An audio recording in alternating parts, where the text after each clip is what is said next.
Hello friends, welcome to our YouTube channel. In this video I'm going to show you how you can make a slow motion video in your Vivo smartphone, how you can capture it. Before watching this video, if you have not subscribed to our YouTube channel, then subscribe to it and like our video. So let's start friends.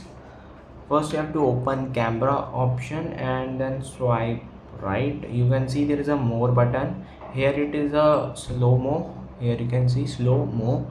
Just click on it and it is this cross means if you want to just remove this, then click on it and it is now applied. And how you can take a slow-mo, open a camera and you have to just press this button, okay, like this. I will take a photo.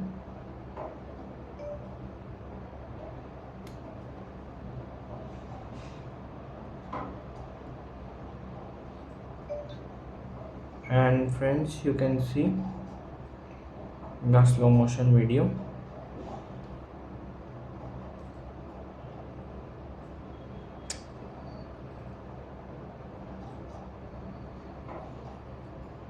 This is how you can make a slow-mo video in your Vivo smartphone. I hope you like this video. If you like this video, then subscribe to our YouTube channel for more helpful tips and tricks videos. Thanks for watching.